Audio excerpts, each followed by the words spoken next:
We all have dreams, we have aspirations, we have things we want to do, places we want to go. But inevitably on our way, we fall off at some point or another. It happens to all of us. This is a part of the human experience. But most people don't fail because they slip up.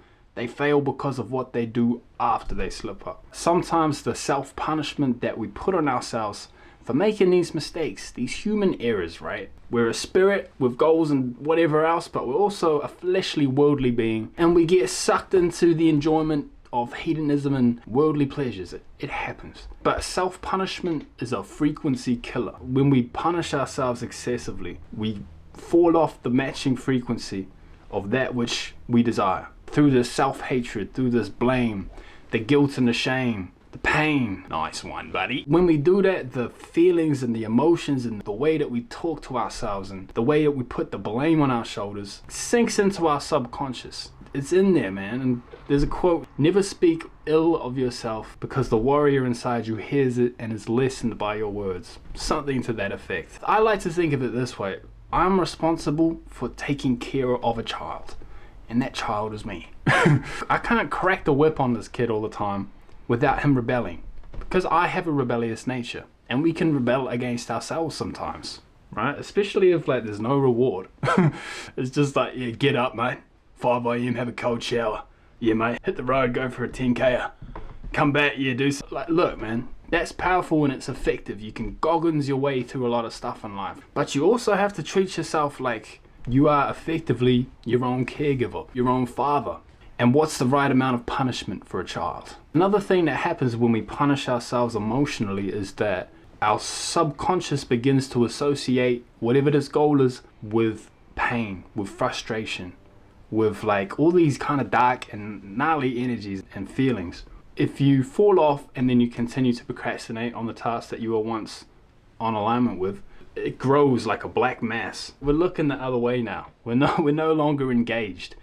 And it just grows behind us, and it takes a lot of effort to turn around and look it in the eye and start clearing the air so we can see clearly again. This creates internal resistance. We say we want it, but then we avoid it because it feels kind of heavy. It feels like a big undertaking that we might not be up to the task of doing. Negative self-talk also attributes to an identity of failure. To fill that entire void of not doing the thing with like all of this, oh man, I should be doing it, I'm such a piece of shit, or whatever else, you know. It's far more corrosive and damaging than one cheat meal or one gym session missed, or a whole week or a month. That's not ideal, but it happens. There's a psychological effect that I just learned of recently, but it spoke to me. And it's called the what the hell effect. When you fall off something or you make a mistake, there's a part of us, right? It's like the devil on our shoulder. Boom, he jumps in. And it's like, what the hell? I'm already dirty. Let's take it all away. You have one cookie and then it turns into a box of cookies. The what the hell effect is also like the start next Monday buzz. It's kind of, I wonder if that's a psych term, eh? We fell off on Wednesday, we'll start next Monday. That pattern of inconsistency lasted me a very long time. It's not like many of us have a coach or even like a good role model when we're trying to rebuild our lives or make something special of ourselves. You know, we'll do something different. Usually if you're trying to do something different, there's not a lot of examples around you of who can show you how to do that. So you got to figure it out yourself, and you have to govern yourself. And this returns to that child analogy, right? You gotta incentivize this kid. You gotta pat him on the head. Sometimes you need to kick him up the ass as well, but within reason. We don't want to have to call protective services. So you can see how this attributes to a loop. And if you're not careful, these can last a long time. It's not a straightforward undertaking to stop a downward spiral. These things can get speedy, and it requires a lot of energy, time, and effort, and turning around and looking at it. So how do we fix this? How do we recognize it in the moment? And how do we ensure that when we do fall off, we don't unravel fully?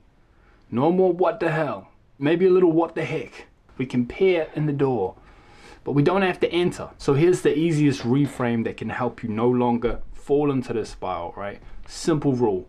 Never miss 2 days in a row. You can miss one, it's okay. Never two. 1 is a mistake. 2 is the beginning of a habit forming. Secondly, avoid the labels. You're not a this, you're not a that, you're not a loser. What do they call them? Ants? Automatic negative thoughts.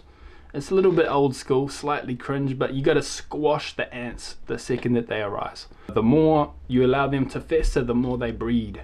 Now they're making colonies up there. Setbacks are just data. They're not drama. They're just intel. So that's not the way. That one didn't work. And kind of by method of elimination, you get down to the science of it, and you can learn to make it habitual. You can learn to make it happen without effort every time. Uncle Ben's perfect every time. But you know, it's never going to be a first pop. When I look back at my journey with all of this stuff, just trying to learn, trying to get myself out of gnarly places and become an effective human being instead of just running this loop of like all the shit that we're talking about, right? All of this stuff that I did was just in an attempt to bring all of me on the same team so that I could actually go about my journey without the kids fighting in the back.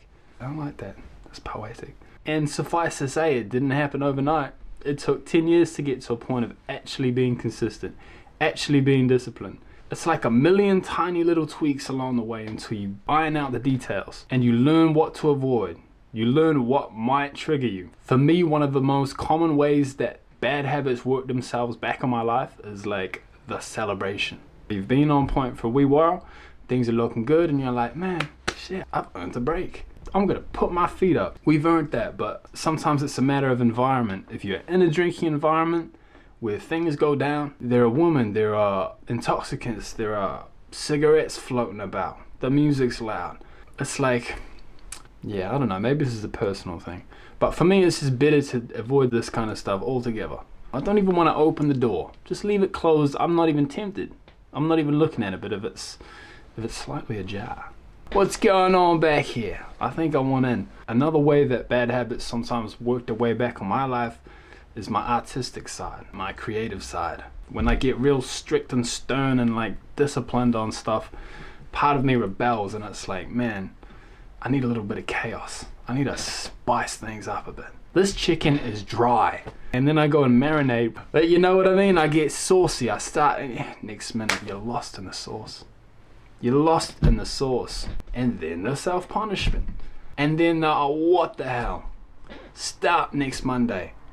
This is predictable. This is how I unravel. Does that sound a little bit like you? Because I don't think it's too uncommon. The more you commit to your path, to staying on this track, to following through with it and returning to, the more you learn what the triggers are, what to avoid, how to bounce back quicker. If you were to zoom out on the patterns of your behavior and your progress, it's generally trending upwards. The peaks and the valleys even out over time.